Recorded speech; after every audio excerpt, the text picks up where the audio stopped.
Calaroga Shark Media. I'm going to cancel myself today. Hi, I'm Johnny Mac with your Daily Comedy News. Voice is back. Tony Hinchliffe, remember him? He single-handedly cost Donald Trump the election by telling a joke. He has released a 37-minute set on Twitter. I've shared it in the Facebook group, Daily Comedy News Podcast Group. At the 34-minute mark, he shares a joke that he decided not to tell at the rally. Let's listen. Well, there's these hurricanes that have been happening in Florida, and it's just terrible, you know? So what I think we should do is I think we should take all the good tax-paying Americans when a hurricane is coming into their zone. You put them on flights, fly them somewhere safe, like Springfield, Ohio. Take the migrants from Springfield, Ohio, and fly them into the path of the hurricane. Yeah. From what I've heard, it's raining cats and dogs there. So that's breakfast, lunch, dinner, and a little something to wash it all down. I find the joke funny because I understand how jokes work. No one is actually eating cats or dogs. It doesn't actually rain cats and dogs, and we're not actually going to put people on planes. It's a joke. That's how jokes work, and that one's funny. Larry David has reprised his role as George Steinbrenner. You may recall he played George Steinbrenner in several episodes of Seinfeld. Well, he's now playing Steinbrenner in a commercial for Fanatics. Those are the guys that have basically ruined all the uniforms in Major League Sports, in my humble opinion. Those guys, they also own Topps cards now, and they are promoting a set that includes a card that never was. It's a 1981 Bowman card featuring NFL Hall of Fame quarterback John Elway, who was drafted by the Yankees. The spot's called It's Gotta Be Elway. We hear George Steinbrenner demanding that his executives draft John Elway. Let's listen to part of it. All right, Mr. Steinbrenner, for our next pick, the team wants to go with Tony Gwynn. The basketball player? I don't think so. It's got to be Elway. I want him out in right field with that cannon arm. Well, sir, Elway is a great choice, but we prefer Tony Gwynn. He projects to be even better than Keith Hernandez. Keith Hernandez? No, I don't like that big mustache. Well, we could really use his hitting at the top of our lineup. Nope, it's Elway. The sky's the limit for that guy. I can see it all. The kid's lining up for his baseball card, his name in lights at Yankee Stadium, his name on the side of a car dealership. I've always told you about the importance of a good name. Well, Gwynn is a great name, sir. I mean, Gwynn is actually in his name. DiMaggio, Mantle, Ruth, it's got to be Elway. Oh, make the pick. Fantastic, sir. Up, no more time to chat. It's calzone time. I didn't find that one that funny. Sorry. Love you, Larry. Love Seinfeld.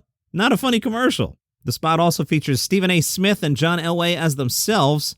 The Minnesota Star-Tribune went to go see Russell Peters. His tour is called Relax, It's Not That Serious. Good title, Russell Peters, a 70-minute set.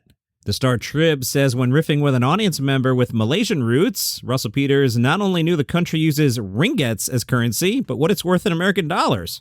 He asked a Native American couple, both sporting long hair, how much shampoo they go through at home, and he engaged with folks from Borneo, Guyana, and Pakistan as if he were hosting a United Nations tea party, says the Star-Tribune. But they add, some of the material sounded dangerously close to cheap insults, like when he explained how he landed his Filipino wife with a coupon, and how he wants to launch an Indian dating app called Connect the Dots. He joked with a Somali in the crowd, saying, I'm the captain now. But they write, but Peters has been doing this long enough to avoid stepping over the line. His disarming smile and good-natured delivery let him get away with jokes that might otherwise lead to a bar fight. He says, I don't look at you like an audience. I look at us like friends hanging out. Isn't that nice? Maybe comedy could be comedy again. Now, the Star-Tribune points out opening act Adam Hunter practically dared the audience to gasp. After one shocker, an audience member reminded Hunter that he was in Minnesota, but we're told Hunter didn't seem to care. On Gossip Corner, the U.S. Sun stirring it up about Pete Davidson. They have two sources, one negative, one positive. Source number one said when Bupkis was set for season 2 and Pete suddenly backed out of it, people were furious with him. His team keeps trying to get him to go on social media, so he went on, but then he got back off. The guy's really hard to work with. But then, insider number 2 said, he gets movie and TV offers every week, but they're not necessarily in line with things he's looking to do. He's actually continuously getting offers, but he's figuring out exactly what he wants. He's looking at some things for the spring, which hopefully will be announced in January.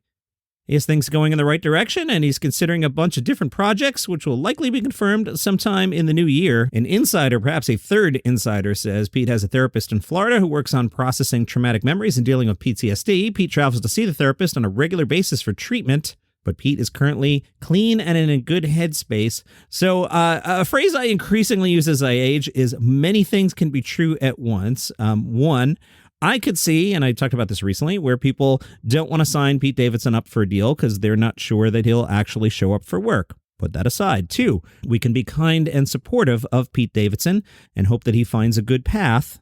Put that aside. And point number three, everybody who works with the guy seems to love the guy. So he's clearly not a jerky face. He's clearly somebody who's loved, and he's openly going through some struggles. And I personally hope he finds that good path. Oh, I forgot to share. I saw a funny thread. I hope it didn't scroll down. Is it still here? I'm just scrolling through people commenting on that horrible shooting of the CEO. Somebody commenting on Jimmy Fallon's beverage intake. Rats, I lost it. I wanted to credit the person. I'll have to do it from memory. Somebody threaded that they opened up their Santa tracking app a little too early and they see Santa just walked into an adult bookstore in Saskatchewan. Good joke. I'm sorry I can't credit you.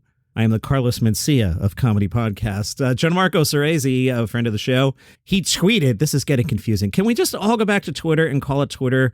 I can't have X and Blue Sky and Thread. It's too much. Gianmarco was on Twitter, X, where one tweets. After much overthinking, I've decided to record my first comedy special, if you disregard the last one, February 14th and 15th at the Elysian Theater. That's kind of cool. Netflix is in early development on a comedy feature starring John Cena and Eric Andre. Untitled film follows a famous real estate agent whose carefully curated world is upended when his eccentric little brother unexpectedly reappears. Bill Maher cut the crap here. He's saying he might quit HBO show Real Time because he's crapping his pants over having to talk about very hostile Donald Trump. On Bill Maher's podcast, he told guest Jane Fonda, I did all the Trump stuff before anybody. I called him a con man before anybody did. He's a mafia boss. I was the one who said he wasn't going to concede the election. I've done it. I've seen this thing play out. All right, you walk away from that HBO show. Let me know when you do. By the way, just in case he's right, I want to point out, here at Daily Comedy News, we completely support the administration. Don't cancel us. The Vermont Comedy Festival is back, baby, tonight through the 8th. You'll find it at Bridgewater's Woolen Mill Comedy Club, which sounds like a nice place. Your headliner is Tim Meadows. The Vermont Comedy Festival is the brainchild of Matt and Colleen, two comics who love Vermont as much as they love performing. Colleen Doyle says a lot of what we do with the Vermont Comedy Festival is try to be ambassadors for the area. Where we do the festival is not the largest metropolis in Vermont, which of course is, that one. It's Burlington, I guess. I don't know. Gotham City? I don't know. But I say I'm silly today. But I say it's the most quintessential part of Vermont. If you're in the Woodstock-Killington area for a couple of days, people feel like they really had a Vermont experience. I had a terrific Vermont experience. Was it back in April for the total solar eclipse? I drove up to Burlington. The local tourism people hooked me up with some parking. I hung out overlooking the lake there, watched the sun get blotted out. Walked around Burlington downtown, Old Town. I don't know what you call it, but it's very nice. Had a good time. Been trying to tell my wife we should go up there for the weekend. Really liked Burlington. The festival opens today with a 1-minute comedy battle that includes all performers, allowing audience members to see a snippet of everyone. As performance times for longer sets do overlap. It's the kill Tonyism of comedy. If festivals start doing 1-minute battles, the established comedians are going to get so mad at this. Can you imagine telling Tim Meadows, hey, I need you to do a minute? You can picture Tim Meadows' face, right? He's made the face in a million SNL sketches. Oh, my goodness. I'm supportive here, but the comedians aren't going to like that. All right, tonight, 8 o'clock, 1-minute stand-up battle. 10 o'clock is the festival kickoff dance party presented by Plymouth Cheese. I'll give them a plug. Tomorrow, the main stage show and the late show and the late show at 8, 10, and midnight. And a bunch of shows over the weekend. Let me go to the website real quick and see who's at this thing. I'm on the website, and there's a picture of Tim Meadows, and they don't have out front who else is performing. I guess I could click through, but honestly, I can't be bothered. Put stuff on the website, guys. And it got really cold in the Northeast. This would have been awesome, say, November 15th, but right now, a little cold up there. I feel like I'm bashing it. I support you guys. I appreciate you doing this, but, I got a little personality sometimes. Mindy Kaling and Morris Chestnut will present the nominees for the 82nd annual Golden Globes. You may recall that they do the Golden Globes every year. Relax, Scott. The nominees broadcast will take place December 9th on CBS. Kaling and Chestnut will present the nominees for each of the 27 award categories. this year's host, Nikki Glazer, last year's host, Joe Coy. And that's your comedy news for today. No, I'm not doing it. That's your comedy news for today. If you enjoy the show, tell a friend about it. Support the Vermont Comedy Festival. I feel like I was harsh on them. You're such a jerk, Johnny Mac. See you tomorrow.